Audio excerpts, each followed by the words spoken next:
Sige. Okay, Mr. Mayor, first is for the alignment of local needs. How does the municipal government ensure that the local school curriculum aligns with the town's long-term economic goals and the workforce requirements? Magandang hapon sa inyong lahat at welcome po sa bayan ng Libak. Isa po sa mission natin ay suportahan po yung sangay na edukasyon. So, lahat po ng mga local school curriculum ay atin pong sinusuportahan na sa pamamagitan ng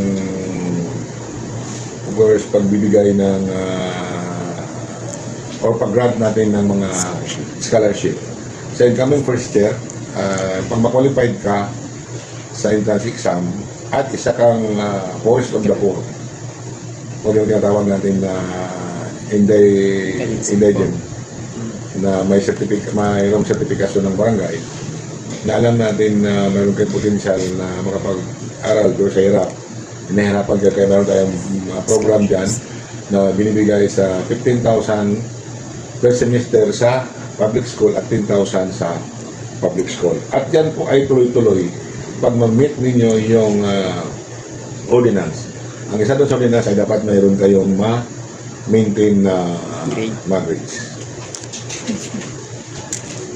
Okay, next sir is for the resource allocation.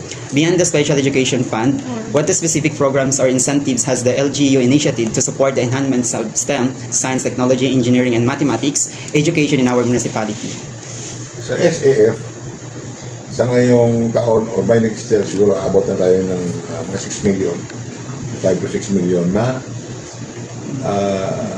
share natin galing sa LPD. So, may SAF, mayroon po tayong sponsor na higit kumulang 70 na mga IAP teachers na nagsasahod po ng 5,000 monthly. So, sa IAP, sa program namin dito sa Bayan ng Libak, yung tinatawag namin natin na special educational assistance program na kung saan ibinibigayan sa mga late passers na mga teachers na wala pang item na nagbo-volunteer sa mga public schools. So kasi isa yun sa basihan para sa maka-earn sila ng points with contract service. Kung nagbibigay po tayo ng buong allowance yan na 5,000 at mayroon po tayo at least 20 student at 20 IAP teachers din ulit passer na nakakalagang 1,000 para lang po magkaroon sila ng contract service na bawal na po sa barangay ngayon. So yan po isa sa support natin. At maliban po dyan, sa lahat ng mga estudyante na may magkaroon ng talento like singing or sa sports activity ay nabibigay po tayo ng cash assistance na galing sa budget sa ating sports and development at sa LYDO. So mayroon muna po tayo opisina ng LYDO dyan kung saan sila po ang sasangay natin na nagbabantay or nagbibigay ng atensyon sa ating mga estudyante or mga kabataan. So, as of now po, sir, Mayor, mayroon po ba yung specifically sa STEM po, so yung Science, Technology, Engineering, and Mathematics? Na mga initiatives or programs po sa STEM. So, dahil lang sinabi natin,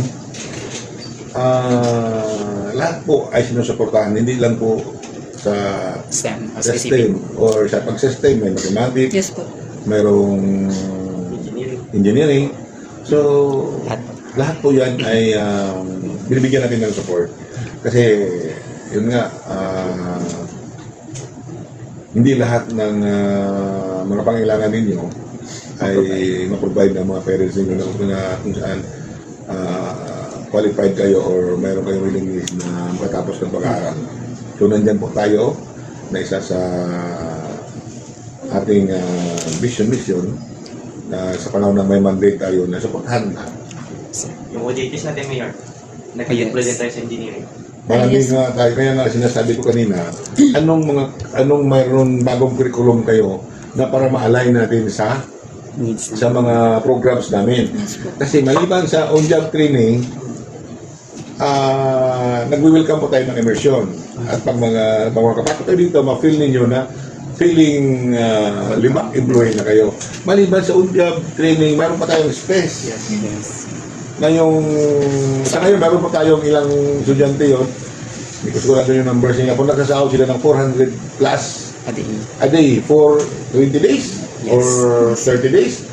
Yun ang mga, kaya yun sinasabi ko kanina na mga ano natin, na mga support natin pagdating sa edukasyon.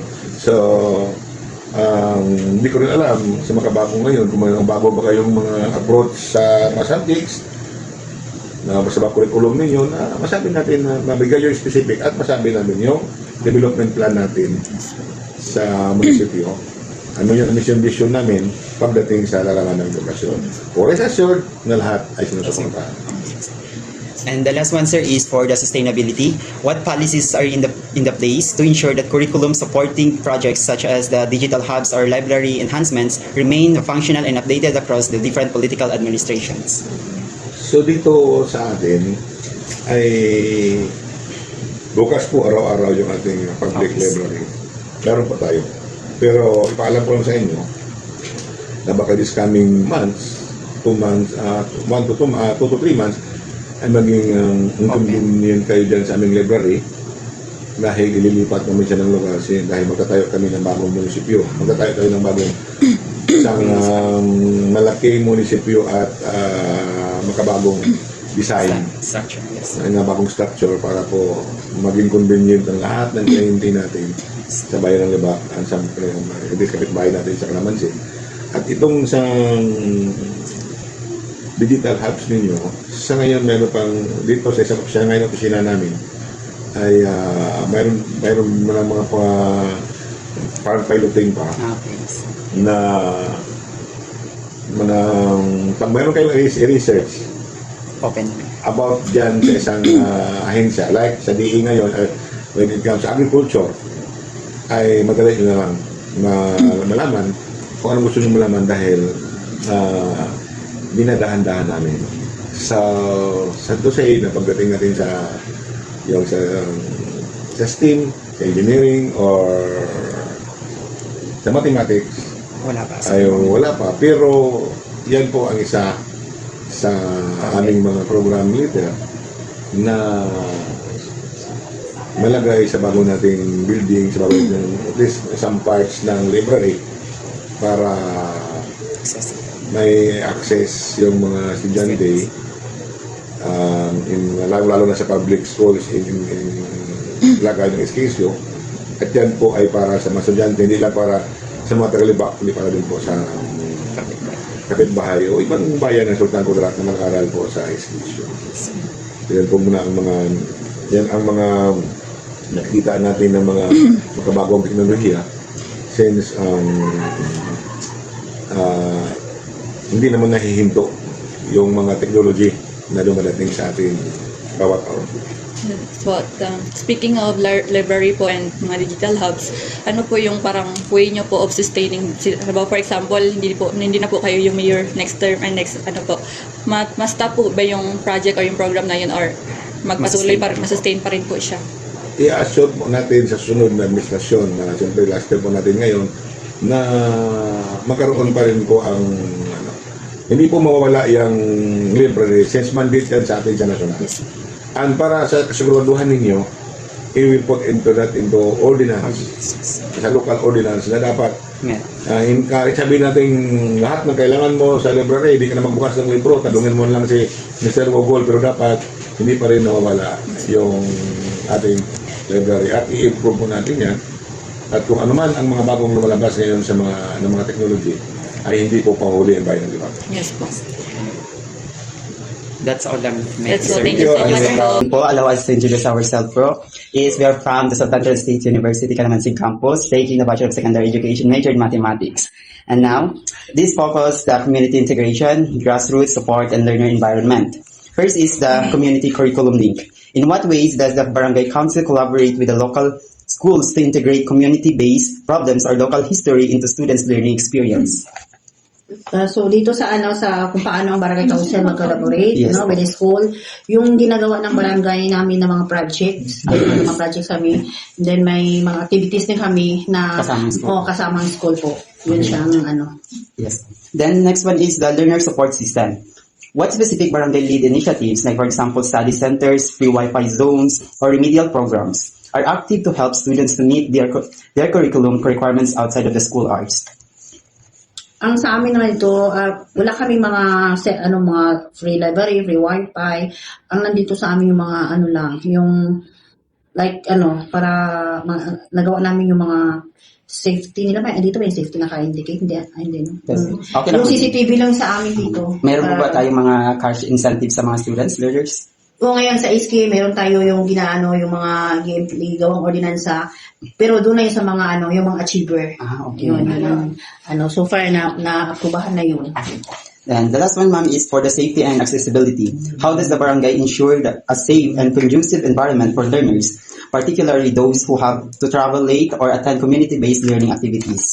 Marami kaming mga ODP, kaya meron kami mga pailaw na.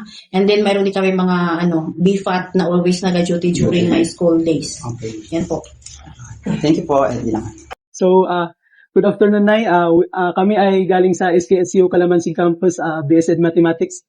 So, may tatlo ka pangutan na sa inyo or 3 questions as parents na may estudyante sa high school. So, ang una is, unsa ang mga challenges nga na-assess nimo sa nga murag kanang feel nimo nga kanang challenge siya sa based sa curriculum based sa curriculum sa school and specifically sa mathematics na subject na mapansin nimo sa halimbawa pag if may mga assignment ang imong anak mga inan.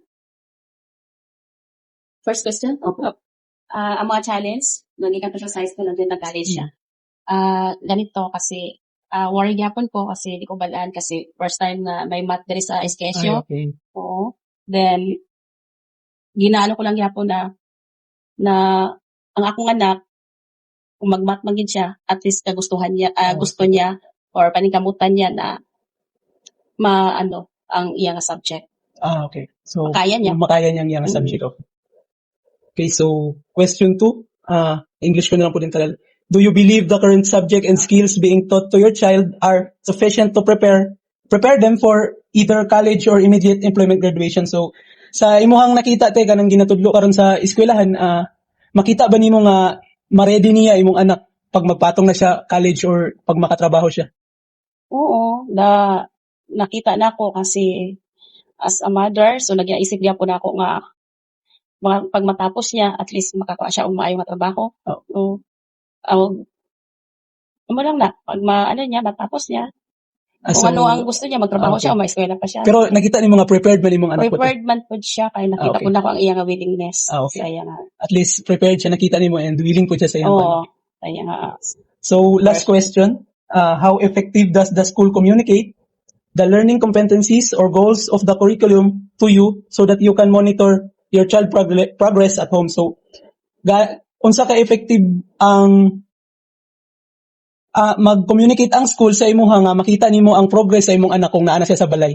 Paunsa nimo nakita nga okay siya sa inani nga mga subject, paunsa nimo siya nakita. So, effective siya kasi sa communication, dakod tabang ang school para sa akong anak na daghan siya matun-an, lalo na sa mga problema na action na yun sila. Okay, Thank you so much para sa school ng SKSU. At least, kumbaga, effective man mag-communicate ang school sa inyo. Yes, very effective. Maraming salamat. Okay, thank you po. Okay, hello everyone. I am Marjorie Domingo Lucente from BSed Mathematics 3, SKSU Calamansi Campus. So, here is the first question, sir. Ano ang pinakamalaking hamon na inyong nararanasan sa pagtulong sa inyong anak sa mga pangangailangan ng kanilang kurikulum, lalo na sa mga teknikal na asignatura gaya ng matematika? So, unang-una po na naranasan namin na mga parents sa pagtulong sa aming mga anak ay yung sinasabi ng pag-aaruga sa kanila. Kasi yung mga bata, hindi na kagaya ng mga kabataan dati na madali lang sabihan, madali sila turuan, madali mo lang sila alalayan. Kasi yung mga bata ngayon, kumbaga millennial na yung kanilang mga oras. Iba na yung takbo ng panahon sa dati at saka sa ngayon. So talagang minsan magka-conflict yung pinag-aaralan nila doon sa trabaho nila na nandun sa bahay at saka yung nandun sa eskwela. So totally mahirap din na intindihin yung panahon natin ngayon at saka yung pagturo sa mga kabataan. Pero kailangan din natin nagabayan sila para maabot nila kung ano yung minimithi nila. Lalo na sa mga subject nila tulad ng English, Science, at saka sa Mathematics. So, yun lang po. Okay. Let's proceed to question number 2. Gaano ka-epektibo ipinapabatid ng paaralan sa inyo ang mga learning competencies o layunin ng kurikulum upang masubaybayan ninyo ang pag-unlad ng inyong anak sa tahanan? Totally, sa department ng DepEd, nag-survey sila dito sa Mindanao. Halos siyam na province dito sa atin, sa Mindanao, ay mababa yung kalidad ng curriculum natin dito sa Mindanao, kagaya ng Zamboanga City, General Santos, Cotabato City, especially in Mindanao, karamihan sa mga kabataan natin, mababa yung rating nila sa pagbasa, sa pagsulat, at saka sa pag-aaral na. Kasi nahihirapan yung mga kabataan natin sa ngayon kasi napakaraming maaari na magiging busy yung kanilang mga pag-iisip. Okay, last question po. Naniniwala ba kayo na sapat ang mga kasalukuyang asignatura at kasanayang itinuturo sa inyong anak upang maihanda siya para sa kolehiyo o agarang trabaho pagkatapos ng pagtatapos? Opo, sa totoo lang naniniwala tayo kasi lahat naman ng mga bata na nagsusumikap mag-aral ay maaari nilang makamit ng kanilang minimithi. At saka sa gabay ng Panginoon, kung ano yung ibibigay ng Panginoon sa kanila na magiging itinakda, ayun ang mayayari sa kanila. Kung makatapos sila mag-aral, makahanap sila ng trabaho, bibigyan sila ng trabaho, halimbawa, dahil sa kanilang pagsusumikap ay maaari na magiging mabuti yung kanilang kinabukasan dahil doon sa kanilang pag-aral. So, sana sa mga anak natin na nag-aaral, na kailangan maging masigasig sila sa pag-aaral para makatapos sila ng maayos, makahanap sila ng magandang trabaho. So, yun lang po. Salamat. So, thank you po. So, good afternoon. I am Roshda Hajinor Mantikayan from CSU Calamansig Campus, Bachelor of Secondary Education, major in Mathematics. So, ngayon po, I would like to interview you about parents na may pinapaaral na estudyante. So, it focus on ugnayan ng tahanan at paaralan at pananaw sa kahalagahan ng kurikulum. So, number 1 question ko po is suporta sa tahanan. So, ano ang pinakamalaking hamon na iyong naranasan sa pagtulong sa inyong mga anak sa mga pangangailangan ng kanilang kurikulum, lalo na sa mga technical na asignatura gaya ng matematika? Siguro, ang naranasan kong hamon, it's like yung assignment, regarding sa assignment na minsan hindi ko alam. So, nagagawan ko siya ng paraan kung paano ko ba magawa at kung paano ko ba magawa yung kanilang assignment na minsan na wala akong idea. So, yun, nagagawa ko ng paraan at itatapos ko rin naman. At yun po yung hamon na minsan ay medyo mahirap. Salamat po. Dahil ang pangalawang tanong ay sa komunikasyon. So, gaano ka-apektibo ipinababatid ng paaralan sa inyo ang mga learning competences o layunin ng curriculum upang masubaybayan ninyo ang pag-unlad ng inyong mga anak sa tahanan? Sa ngayon kasi, bawat teachers is gumagawa sila ng GC by section at doon po namin through GC namomonitor po namin yung bawat lesson ng mga aming anak. So, kung nakakasabay pa sila sa lesson o hindi pa sila nakakasabay at doon po sa GC na yun, doon po namin namomonitor yung mga anak po namin kung umuunlad ba sila o hindi po sila nakakasabay. So, salamat po. Sa panghuling katanungan is tungkol sa pananaw sa kurikulum. So, naniniwala ba kayo na sapat ang mga kasalukuyang asignatura at kasanayang itinuturo sa inyong anak upang maihanda siya para sa kolehiyo o agarang trabaho pagkatapos ng pagtatapos? Oo naman. Talagang okay na okay yung turo ng teacher kasi bawat year ay may seminar po sila kung paano nila makaunlad yung kanilang kaalaman na itinuturo sa mga bata o aming mga anak na para maihanda sa pagkatapos o pagtrabaho nila. At doon po napapaunlad yung kaalaman ng mga anak dahil po sa mga teachers na napakalawak ng kanilang kaalaman o pag-unlad sa pagtuturo. Okay, maraming salamat po. Okay naman. Okay. Good afternoon po. And this allow us first to introduce ourselves from the Sultan State University of Calamansig Campus. I am Shafir Hussain. I'm Rasmida Hambali. Then Roshda Mantikayan po. We're from BSed Mathematics 3. Sila po is English po.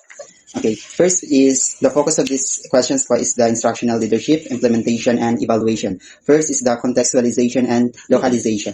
What specific strategies do you implement to ensure that the national curriculum standards are effectively localized to suit the socio-economic background to our students?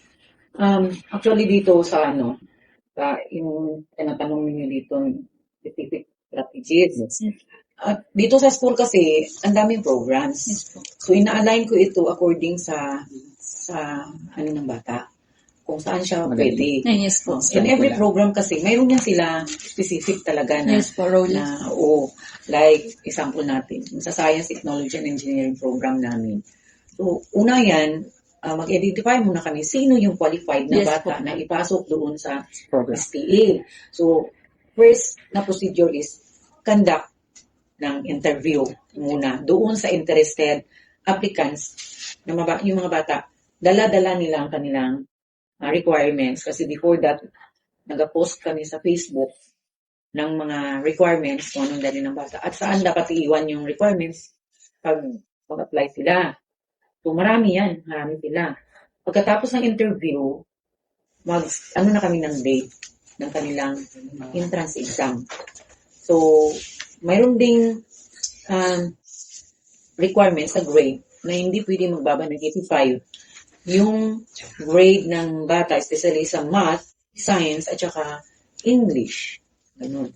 So, pag mababa ka doon, huwag ka na mag-enroll. So, medyo mataas yung standard ng STE. So, out of sometimes, we conducted yung entrance examination for about 70 interested learners. Then, out of that 70, only 35 will be qualified to be in the STA. So, yan yung tinatawag natin na according to the triago ng isang restaurant. Capabilities. Sa restaurant, pagpapasok ka, the more menu na ma-offer ng restaurant, the more interesting na, masarap ito kainin, ano kaya yan? Di ba interesado tayo? So, yan yun dito sa school. Ang dami naming offerings para may mapagpilian yung bata kung saan talaga yung gusto niya doon sa ino-offer namin. Hindi lang yung na-experiment. Diba? So, kada program, may sarili yan sila contextualization. Because I am requiring them, na kagaya ng SPA, nagkakandak talaga yan dyan ng research muna. Bago yun sila doon tayo sa sayaw, sa SPA nyo lang makikita yung dance, music, at bago yan, isayaw yung bata na mag-interpret ng kanta na galing doon sa music. May research muna yan. Kailangan na ako. Yan yung ginagawa. So, all na kung hindi ba slated lang kasi maraming programs kaya iba-iba ang kanilang contextualization, iba-iba yung kanilang ginagamit na kasi according doon sa mag-align dapat doon sa mag-align dapat doon sa basa na yung gusto niya na kunin. Unlike with regular, na kung sa regular kasi yung walong subject na in-offer, yun at yun lang talaga. Pero doon naman sa regular, ang mga teachers naman talaga, nire-require ng gina-contextualize talaga nila yung mga nila. Sa lesson nila, bawat bukat ng bunganga nila, kailangan specific. Hindi ka pwede nga magpataka lang. Pwede kang tanungin ng bata, anong reference niyo, ma'am? Saan kinuha yan? Kasi may Google na tayo. Mas mabilis ang Gen Z at saka Gen A. Mabilis sila matalo ang teacher kapag mahina ka sa, lalo pa ngayon may AI na. Applicable naman ang AI. Exit lang sa research. Yes po. Hindi nila ina-allow sa research yung AI. Yun. Again. So another question po that focuses on teacher empowerment. How do you monitor and support the professional development of teachers, specifically in mathematics, to ensure they are competent and in delivering new curriculum reforms? Dapat lang talaga na sila, competent. Kasi dito sa school, pinipili ko talaga. Hindi ako pwede mag-hire ng teacher na yung bang sabihin ko, ay kilala ko ito. Yes. Tapos may nagsasabi, ma'am, bright na siya. Hindi. Ako naman is, tinitest ko doon sa una, yung school na pinanggalingan niya, yung college. Yes po. Hindi naman ako nagsasabi na dapat sa UP ka galing. Okay ka sa SKSU, okay ka dyan sa NDSC. Pero nagadig ako ng mga mga informations sa work. Yan. Kasi ako workaholic, wala pa uway. Kasi ko nagkaginto rin ng school. Kasi ganito tingnan mo kung bakante ako. Tawag ko panday ang gusto kong ganitong tsura, mga ganun good. So, yun yung gusto ko doon sa mga kinukuha ko. Paano ko minamonitor yung kanilang professional growth and development? If mag-apply ka, halimbawa, mathematics teacher, tinatanong mo yan, nakatapos na naman. Wala, ma'am. Sige, bigyan mo ng time yung sarili mo, magmasiral ka. Isa yan. Then, kung alam ko na medyo hindi hindi siya makalivel doon sa mga dati na. Kasi ang dami namin dito, kahit hindi naman dala ng libro, Yes. like Miss Basto, Master. wala na yan, memorize na yung mga numbers. So, doon tayo mapunta sa mga nagsisimula pa lang. So, ang ginagawa ko, pag may seminar, may training, attend mo doon para madagdagan. Then, nakakatulong din yung kagaya ng bata, di ba? Ang bata, may ate, may kuya, yung tutor-tutor good. Yes mga po. bata. Mayroon din yan sa teacher kasi may master teacher yan sila na mag-mentor sa kanila, mag-coach. Pag hindi masyado, maganda lang dito kay aminado rin ang iba na hindi pa masyado perfect ang pagturo. Kaya, sabi ko, approach your master teacher. So, may master teachers kami dito ng math, 2. So, sila yung nag-observe ng klase. Tapos, pag hindi satisfied si master teacher, pinapatawag yung teacher, gina-coach, gina-mentor, then ulitin-ulit. Siya na yung babantayan ni master teacher the whole year. Tingnan natin kung di siya matuto. Madami na dito. Ang proof, kagaya ng nananalo kami sa Pantas, Yes, Kinatalas. Mga math teachers may nag-handle sa kanila. Yung si Lexter, math man yun si Dexter, math man yung class, training, support. Yan lang naman kailangan ng teacher. Pag mahilingin, para masuportahan, ibigay mo yung hiling. Di ba, ikaw, halimbawa, math ka, teacher, may gusto mong mag-review. Maglapit ka sa akin. Ma'am, gusto ko mag-review. Sabihan mo kita, gawa ka ng activity design. Tapos, lagyan mo dyan ng magkanong amount para magpamirinda mo yung ganyan ang mga strategy. Tingnan mo ako kaya saan ang contest. Ang ko, pag yung tag dito, pag mayroon kaming pinupunta mga competitions, ang principal andyan dapat to support. Yan. Okay. The last, ma'am, is the curriculum evaluation. What data or feedback mechanism do you rely on to determine if the current curriculum is successfully meeting the learner's needs, and how do you address identify the gaps? Conduct ng assessment. Diba? Lalo pa ngayon kay trimester naman. So, 3 assessment talaga. Dati-rati 2 SEM. Sa junior high school, the whole year. So, nagkakanda kami ng pag nasa gitna na yung mid-year. Yes po. Di ba meron kaming MPRE? The whole week, walang klase. Yes po. Nag-assess na yan yung mga guro. Saan ba yung pinaka-list?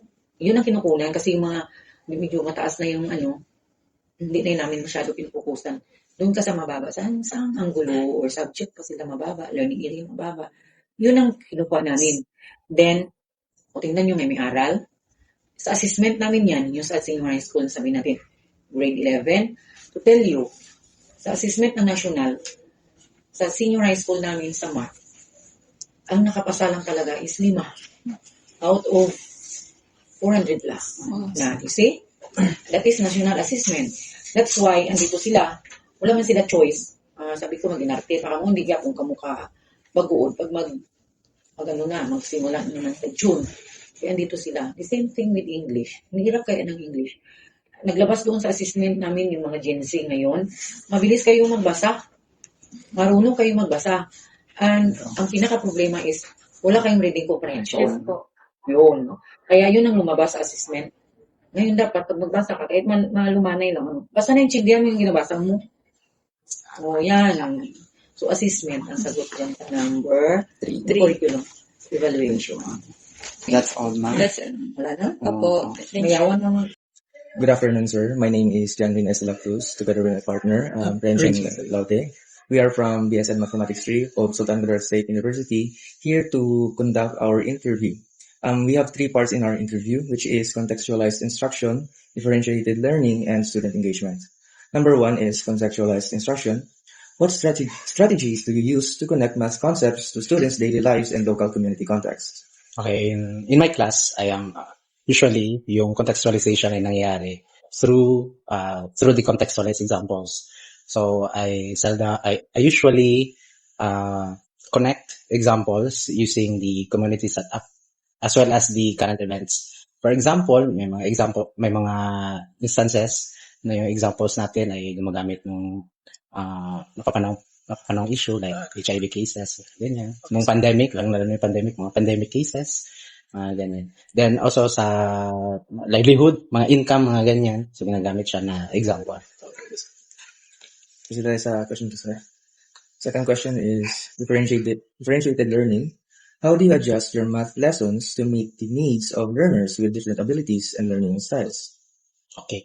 So, in the case of the lesson, sometimes, ina-identify yung type of learner. So, minsan, ina-identify ko yung advanced with the not advanced students. Para, in cases, yung mga hindi advanced ay mabibigyan ng mas attention. Para lang makasabay sila, sir. Yeah, para somehow yung mga advanced hindi mo bigyan ng masyadong attention. Yung attention na mas marami ay doon sa need talaga. Oh yeah, yung hindi ganun ka advanced. Then I am giving them the freedom sometimes sa outputs. Pwedeng iba-iba yung magiging output nila. So para ma-express din nila yung mga sarili nila. Ganyan. So may mga outputs na sometimes digitized, meron din physical, or pwede rin naman through performance. Okay. So proceed tayo sa question number 3, which is student engagement. What methods do you use to make abstract math concepts more engaging and understandable for students? Okay. Since I am a graduate of not a secondary course, mas nasanay ako doon sa repeat after me. So, ang ginagawa ko sa mga lecture, I will explain the concept, I break down the concept into smaller bits. Then, in the examples, ako muna yung magsusolve, explain ko yung step by step. Then, I will give another problem or multiple problems para naman sa mga estudyante. Sila naman yung magsusolve. Then along the way, step by step, i-guide sila. Yan siya. Then, may ginagawa rin ako sa mga advanced na klase para mas ma-check ko yung understanding nila. Yung sila mismo yung mag-explain sa harap. Ganyan. So para makita ko saan part yung hindi nila masyado na-grasp at para makorek yung mga errors. Kasi I believe na in teaching, you learn. Ganyan. So, yun lang naman po, sir. Thank you very much po sa Thank you for sa time and participating. Very nice. Thank you. Thank you for the Very welcome. Good day po, ma'am. So, we're from SKSU Calamansig and from the Bachelor of Secondary Education major in Mathematics. So, can you please introduce yourself po? Hi, hello, good evening. I am Alarissa Gubeldi Masangka, grade 10 advisor. At the same time, I'm teaching math, which is, aside from that, I also teaching English. So I have some questions po to ask. So first one is, what strategies do you use to connect math concepts to students' daily lives and local community context? What do you mean in real life? Yes po. Okay, so I connect math lesson to real life situations such as budgeting, shopping, cooking, and local community activities to make learning meaningful. So thank you. Let's proceed to another question. So second one is, how do you adjust your math lessons to meet the needs of learners with different abilities and learning styles? I adjust lesson by using different teaching strategies, like group activities. I also use the trending gamified. Yes, po. Yes, you are familiar with that. And then I also use some visual aids, varied tests based on the student abilities and learning styles. And the last one is, what methods do you use to make abstract math concepts more engaging and understandable for students? For me, more engaging, I think, by using games. Using games, hands-on activities, a real life, for example, you make abstract math concept to make them easier, interesting, and of course, they learn more understandable. Since they are engaged. Yes. So that's all, ma'am. Thank you po. Thank you. Okay, go. Regarding sa instructional delivery, student management, and differentiation, contextualized instruction, what strategies do you use to connect math concepts to students' daily lives and local community context? So, yung ano natin dyan is how to contextualize lessons sa ating mga learners. So, dahil kalamansig tayo, to contextualize kasi, paano natin i-apply? Kasi ang mga bata kasi mas makaintindi sila kapag nirelate natin yung tinuturo natin sa real life situation. Whereas kung puro theory tayo, siyempre abstract yun. So kung kunwari ako, magdidiscuss ako regarding distance. Kunwari ganyan. So gagamitin ko yung mismong lugar. Ano ba ang malapit na lugar dito sa Calamansig? Di ba, Libak? Kung kunwari gusto kong ipakita sa kanila kung paano kukuha ng distance, edi mas realistic na sasabihin ko na find the distance between Kalamansig to the back. Parang ganon kasi mas makarelate kasi yung mga bata pag familiar sila sa lugar, familiar sila sa bagay na ginagamit nila. Okay po. So, proceed tayo sa next question. Regarding naman sa differentiated learning, how do you adjust your math lessons to meet the needs of learners with different abilities and learning styles? Ito naman, differentiated instructions. Ako, nag-handle ako ng hetero na estudyante sa isang classroom. Siyempre, dahil hetero yun, may mga struggling, may mga average, at mayroon naman ko kunting advance. So dahil hetero, siguro ang mga advance lang siguro nasa 45 to 50 man yung students per classroom. Nasa siguro sa 10% or mas mababa. So ang gagawin ko as teacher para magamit ko yung differentiated instruction, pwedeng groupings. I-group ko yung mga advance, i-group ko rin yung average at saka yung struggling learners. At iba-ibang activity rin na ibibigay ko. Sa mga advanced, of course, yung more challenging, yun bang application to real life talaga na parang HATS, may higher order thinking skills na sinusukat. Yung sa average naman, parang guided lang sila. So, nandyan ako para i-guide sila. Yun para sa mga average. At para naman sa struggling learners, kailangan ko talaga yung tudo-tutok. So, yung para sa kanila siguro mas maganda kapag may visual tayong ginagamit. Kasi struggling sila. Kunwari sa grade 7, gumagamit tayo ng tiles, mga pictures. Interactive materials. Pwede yun siya. Interactive, manipulative. Mga tangible talaga gagamitin nila. Mas maganda yun. So, yun lang ma'am. Next is regarding naman sa student engagement. What methods do you use to make abstract math concepts more engaging and understandable for students? Ako ginamit ko ito noong nag-masters ako. Yung research ko is all about game-based, integrating the geoboards sa geometry, in teaching geometry. So, ang ginamit ko, geoboard. Mas interactive kasi ang geoboard gamitin. Mas nakikita ng mga bata paano igalaw yung geoboard. Familiar kayo doon? Sa geoboard, yung parang square. Tapos may mga pins. Ayun. Kasi mas ang mga bata, manipulative kasi yung bagay na yun, yung strategy na yun. Tapos, i-integrate natin sa laro. Game-based siya. Kasi kapag math, more fun kasi siya kapag in-integrate natin sa laro. Mas engaging siya. Engaging siya. So, game-based talaga yung number one strategy para mas mapukaw yung mga batang patulog-tulog sa math. Kasi yung mga bata, di ba, laro-laro yung gusto nila. So, yun. Pero dapat, hindi lang purely laro. Baka kasi mag-focus sila sa laro-laro. So, dapat, talaga natin na matuto talaga sila. Maka-learn. While nag-enjoy, nag-learn sila. Ang ganon. What else? Yun lang ma'am. Thank you po sa time. Okay. Well, So hi, I'm Brian Bimbungan from BSED Mathematics 3. So I'm going to interview about the curriculum in mathematics. So here's the question. Number 1 is, can you identify a specific topic in mathematics curriculum that you found very easy to apply to your daily life or chores? Why was it effective? One topic in mathematics that I found easy to apply in our daily life, the percentage, because I use it when calculating discounts, like budgeting my allowance,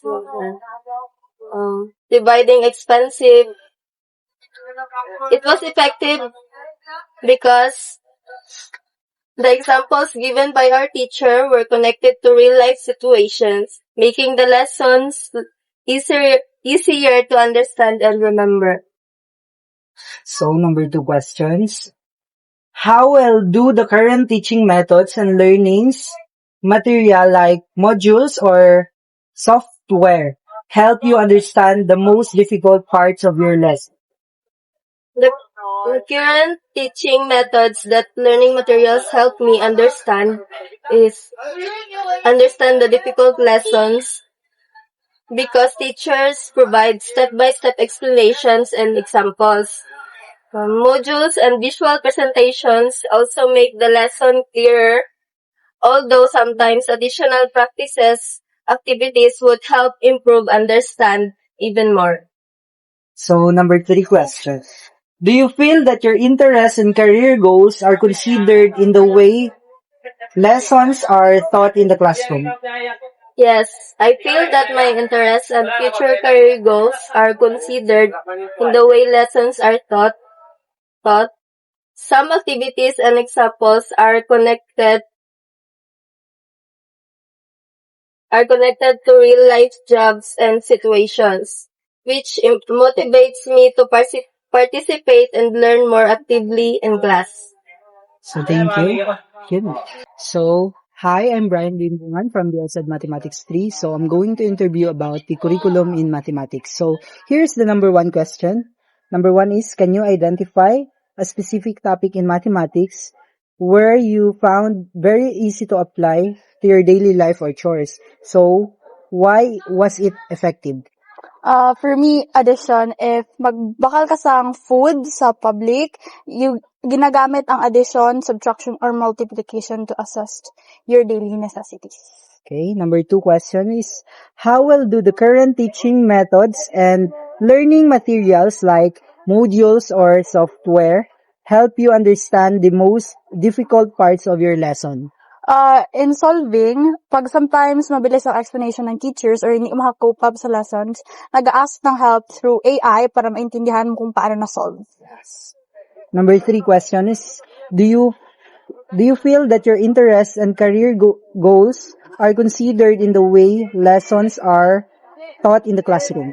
Yes, most of the time, especially in mathematics, if, for example, I would take up nursing in college, it is necessary na maka-understand ng basic mathematics.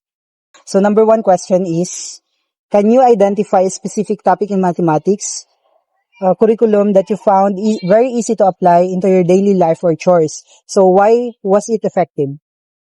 One specific topic that I found in our mathematics curriculum in our school was the trigonometry because some sports use angles or specific angles to aim or point or to shoot.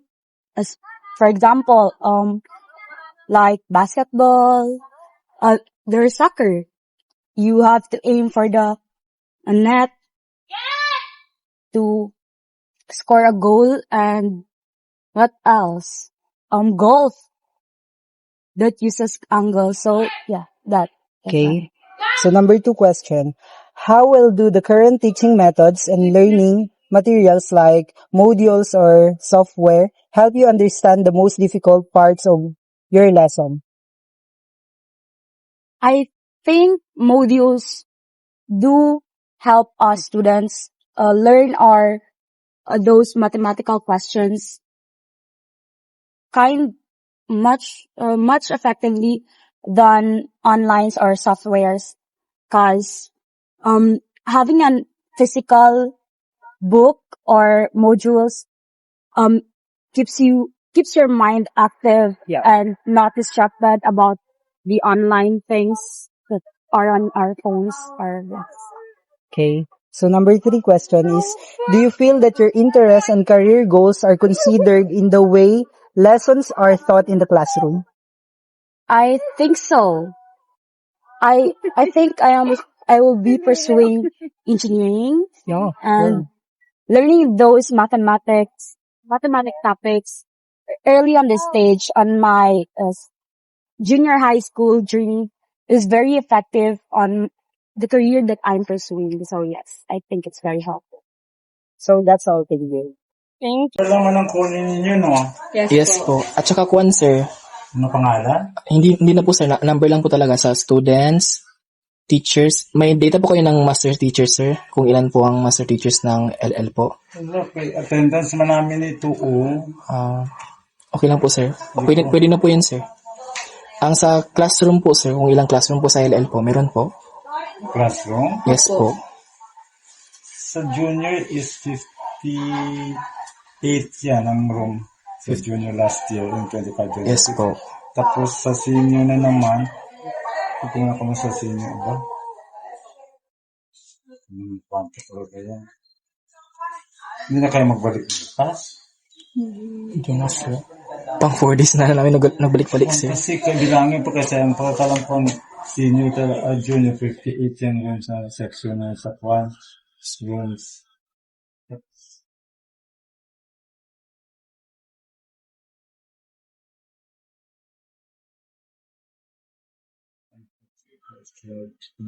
Well,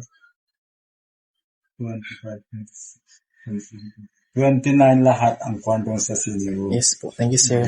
Ayan ang kwan nyo. 50, 58 at saka 26. 26 man sabi ko? 29 po. 29.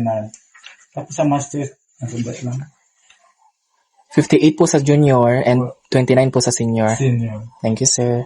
How about po sa kwan, sir? Sa books po sa library, sir?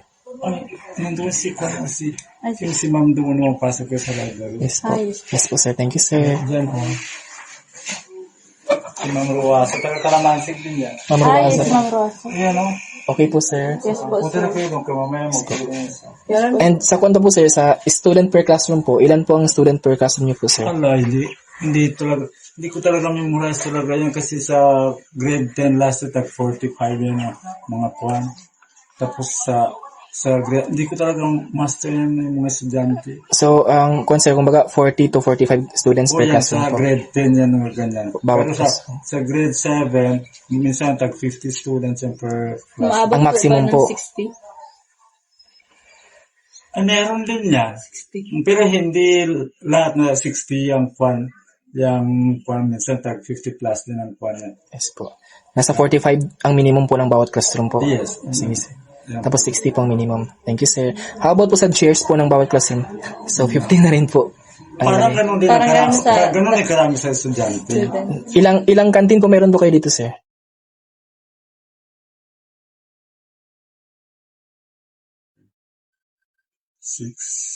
Six doon is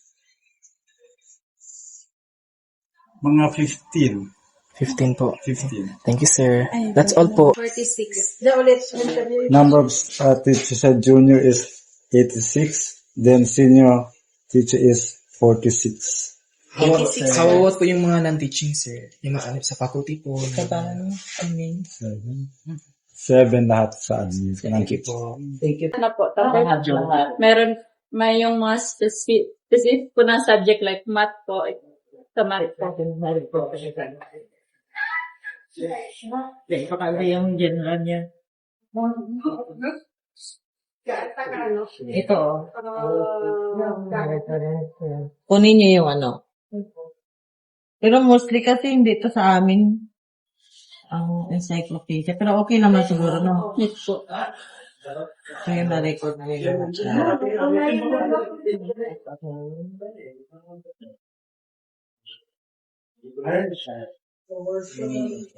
Naka ano na Ay, siya. may ano na siya. Picture niya. General. Wait lang, sa number lang tayo magtingin, di ba? Number lang tayo magtingin. Graduating kayo? Third year. Third year po. 205. 205. 205 yun naka-record. 105. Tapos para sa math.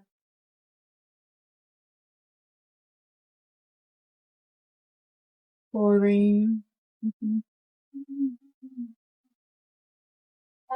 Live. Calligraphy.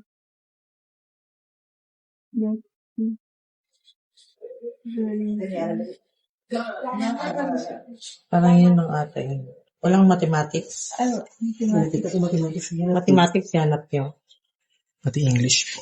Language. Nato din.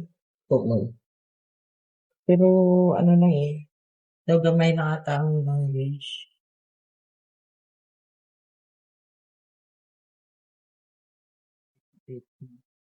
Dili pa ko siya napupun. Ako na siyang reference sa home.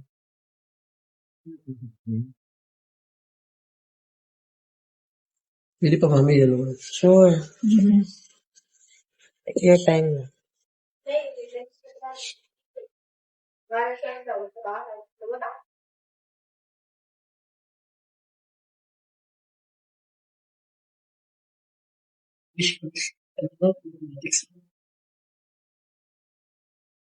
May mathematics ko yung rin.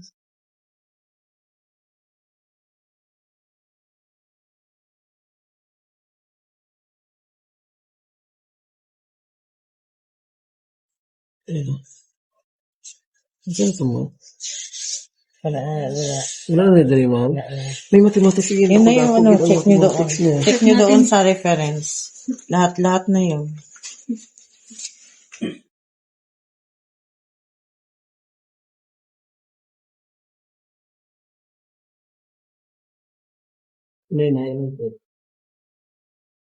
Huwag kayo dyan mag-base sa UPAC kasi hindi namin nakatapos ang online na registration.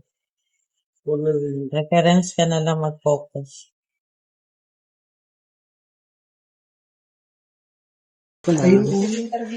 Mathematics 1, 2, So, English, 3, anong English po yun? 4, 5, 6, 7, 8, 9.